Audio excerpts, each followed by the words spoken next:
Welcome back, everybody, to Good Orderly Direction, Practical Tools of the Bible. Today we're discussing how Jesus fulfills the law. This is from Matthew chapter 5. Do not think that I came to destroy the law. I did not come to destroy, but to fulfill it. Whoever does and teaches these commandments shall be called great in the kingdom of heaven. All right. And this is another one of those that confuses a lot of people because things Jesus says and the way Jesus approaches life seems to be much different than what God taught in the Old Testament. And Jesus is really teaching us that we need to look at the spirit of the law. And remember, God is love. The spirit of the law was love. God, the Father, is trying to help us grow into righteous human beings, righteous people. And he's trying to do that based on our level of development. Back in Genesis, we didn't have a whole lot of development. Once we get up to Matthew, we've had hundreds of years in order to develop cognitively, interpersonally, to learn the laws. So there's a lot that's happened and there's a lot that has changed. And Jesus is really saying, well, we need to interpret this and apply it in context. We can't just take this law and hold to it without considering what the context and the spirit of the law was. The Israelites had used the letter of the law to justify sinful behaviors. The whole eye for an eye thing had become a way of justifying anger and murder and all kinds of really awful behaviors to one another. And there were other laws that had been expanded in the wrong direction. And that's one of the reasons Matthew addresses this. Now, obviously, Jesus is addressing it, but this is in the book of Matthew. And that it was designed to address the Israelites and help them understand the error of their ways, help them understand that they need to think, why was this law written? What was it supposed to provide? How is it supposed to be loving and promote a loving community? The principles that were taught in the Old Testament are still the same principles that Jesus is teaching in the New Testament, but they are being applied with love. Prudence can be applied with love. When we are prudent, it means that we recognize the limits of our knowledge, we seek out knowledge and wisdom, and we patiently and appropriately apply that knowledge and wisdom. So we act prudently. We act with wisdom and in the right time. Endurance means sitting with distress, sitting when things are uncomfortable, doing things that may feel somewhat uncomfortable, knowing that the short-term discomfort is not a big deal for the outcome, for the long-term outcome. Respect is also loving and important. To respect yourself, to be assertive about your thoughts, wants, and needs, but also to respect others' thoughts, wants, and needs. These behaviors, if you act prudently and you endure distress sometimes when somebody rubs you the wrong way, taking a breath and saying, all right, maybe they're having a bad day. You're enduring that distress for a moment. You're being respectful of yourself. You're acknowledging how you feel. You may be being respectful of them. But these behaviors create a strong community. Forgiveness is necessary because we as humans make mistakes. We need to forgive ourselves and we need to forgive others for things. And we're going to talk about the limits of that. The limits of what's okay. And remember, forgiveness doesn't mean saying, that's okay, no problem. It means saying, all right, it happened. You apologized. I accept your apology. Now I will learn from it so I don't let it happen again. And I'm aware of signs that it might happen.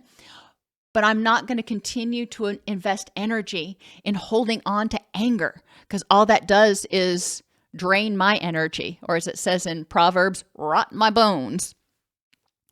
We also need to forgive ourselves, though, for the same reason. Staying angry with yourself just burns up a lot of energy when you could instead choose to use that energy to move forward, move toward your rich and meaningful life, move forward following good, orderly direction.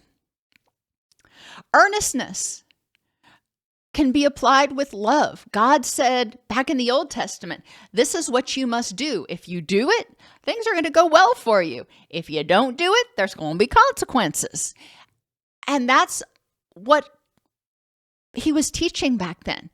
Do your best to the best of your ability, give it 100%, and I'll be able to help you if you don't quite make it, as long as you were trying. But if you don't try, if you don't give it 100%, then you're going to have to deal with your own consequences. Now think about a community. Do you want to be in a community where 10% of the people do 90% of the work? Or do you want to be in a community where everybody gives 100% of what they can give that day, every day? Not everybody's going to be on their A game every day. So some days people may not be able to give as much as others. But if they're giving 100% of what they can give, that's what we're talking about. Compassion. Well, you can see how that can create a healthy community. And truthfulness, again, that's not any secret. And then selflessness, recognizing the contributions of others to your success, recognizing how you impact the community and the community impacts you. All of that is important in creating a healthy community. If you're just going off half-cocked, doing whatever you want, not thinking about the consequences for anybody else and only considering your own consequences, what does that do for your support system? What do people think if you're not considering their thoughts and feelings and needs? You're just going about doing your own thing. Not real healthy. So selflessness says we need to recognize the interaction between ourselves and the community and give credit where credit is due. How did you get to where you are right now? Who contributed? And sometimes we can even talk about this with distress. Who contributed to your distress? You may not have gotten yourself to this position. Somebody else may have contributed to your distress. And what can you do to address it? Who can you seek help for? And who else out there is there to support you instead of thinking that you're alone, kind of on an island unto yourself? Going back to scripture, unless your righteousness exceeds the righteousness of the scribes and the Pharisees, you will by no means enter the kingdom of heaven. Now, for a lot of people, passages like this can be terrifying because you think, well, the scribes, these were people who were writing the law and, the teachers of the law. So, oh gosh, how am I supposed to get into heaven? How can I be righteous if they weren't even perceived as righteous? What Scripture is saying here is that knowing Scripture is not enough. You need to do it. You need to embody prudence. How can you be more patient and less impulsive in things you do? How can you think before you act?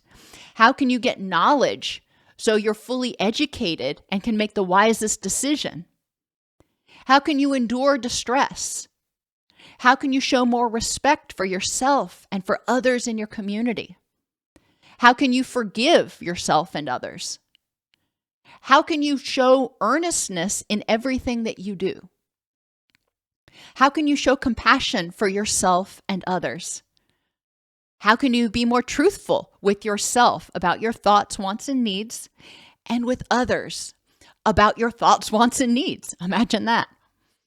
And how can you be more selfless? How can you get off the it's all about me bandwagon and recognize, just like a good football player will recognize, it was the team that won the game. It wasn't me. Maybe I threw the winning touchdown, but it wasn't me that won the game. It was a team effort. If this channel helps you learn more about good orderly direction and discover ways to be more loving to yourself and others and deal with life on life's terms, please remember to like the video and subscribe to the channel.